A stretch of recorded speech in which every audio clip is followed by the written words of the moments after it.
Earlier in the week, you may have seen this absolute beauty was gifted to me a couple of days ago, and it took me no time to crack it open and get building with it. It's set number 75374. It's the ONYX Cinder from the Skeleton Crew, which is show I'm really enjoying at the moment, it has to be said. You're going to get 5 minifigures in this particular set. You're going to get the 4 kids along with Jod, the Jude Law character, in there. I did say originally that I wouldn't be grabbing this set until I had seen the Skeleton Crew, but as things have worked out, I've already seen a couple of episodes now of the Skeleton Crew and really enjoyed it. You'll see that you get a big instruction manual in this particular set, along with a very small, thankfully, sticker sheet. And I had originally planned to time-lapse the entire build, but as you'll see in a few seconds, the camera actually cut out in the middle of the build, so you're going to see a lot of the technic structure being laid down in the first couple of bags. And it's a shame because this was one of the more interesting Star Wars ship builds. It's not totally symmetrical, which of course I'm used to with LEGO Star Wars ships. Here's your 4 minifigures. You've got Wim, you've got Fern, you've got KB, and of course everybody's favourite, little Neil there as well. And they've all, apart from Neil, got dual moulded facial expressions, and they're all got a little torch or a little remote control in hand there. And there's the other 4 facial expressions, as you can see. I think they're really nicely done figures. Of course, everybody's favourite seems to be Neil at the early stage of this video. I think we've only had 3 episodes so far when this video is being released, and there's the back printing as well. Some really nice back printing, it's got to be said, on all 4 of these characters. You've also got Jod there, Jude Law's character. I like the musket style gun that Jude Law has, and he's got that little scarf piece that can be put in between the torso and head. He's of course got dual molded facial expression, and he's got what looks like that Palpatine hairpiece, but in a slightly darker colour. Nice back printing, very subtle. I think it's a really fantastic minifigure lineup, and the ship is potentially even better. You can see there is space to fit the characters inside, a little bit of a sort of hangout area there. No actual skeletons that were included in it, which was a bit of a shame. After having seen the first couple of episodes, I was hoping to see a couple of skeletons in there, along with maybe some cobwebs and some dust as well, for those that have already watched the episode. I really was hoping for things like that.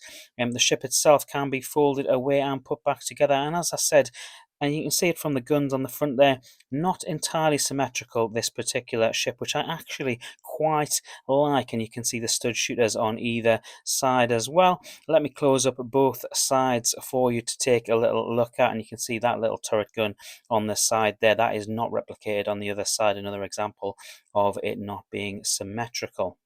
Another huge plus with this set is the minimal use of stickers, and you can see them kind of scattered on the very top of the ship. You can also see those turrets that can be rotated as well. Clever use of small parts there, it has to be said, and you can see a couple of stud shooters sort of scattered around the build. What I was quite pleased about was the fact that there were no missiles on this particular ship. I think I prefer the stud shooters to the missiles. It doesn't look too bad on a ship this size, it has to be said, but it is a personal preference of mine.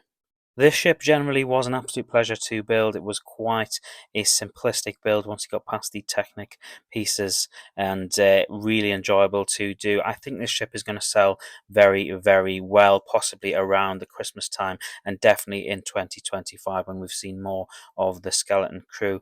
I can't quite remember a ship that took me by surprise so much, possibly because I hadn't the intention of building it, and as you will have seen the other day, this was very much a surprise to me that I got this. At the very back of the ship you can see the thrusters at the back, which can move, and I'll show you that in a little bit. You also got these little trinket boxes as well, and you got a little cookie in the one on the right hand side there. That's a reuse piece that we've seen in many sets before, and you can of course close the back up. and be folded away like so. And really clever use of parts. You can see it again on the back there with those bench-like pieces all being stacked, 6 of them there. And this ship did surprise me, considering it is all grey, that famous idea that all Star Wars ships are all grey. I did really like it. This, however, is the fun play feature of the set. It is a little pin that you put in with some Technic early on, and it of course controls the thrusters, and you can see that they can be rotated up and down by 90 degrees. I think it's really fun. It's something we haven't really seen before with any Lego Star Wars ship. I really like it. That's the pin up close there as well. I do wish it was covered over, that little black pin, with something else, but you can see it certainly does the job, and it doesn't really look out of place on that bumpy exterior that there is on the very top of the ship there. I think this is a fantastic set. It quite frankly will go in my top sets of the year. I think it is one that will sell really well in the future, given the seeming success so far of the Skeleton Crew. And the only thing that is now left to do with this ship is work out where on earth it will go in the Lego room. And you'll be able to see just where it ends up in next week's Lego Room Tour video, the final Lego Room Tour of 2024, which should be fun because we'll have some shots of when we first got the room and how sort of derelict it almost looked with nothing in there and no paint.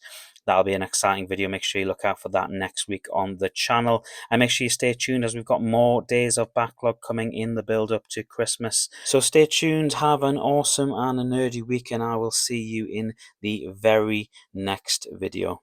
Bye.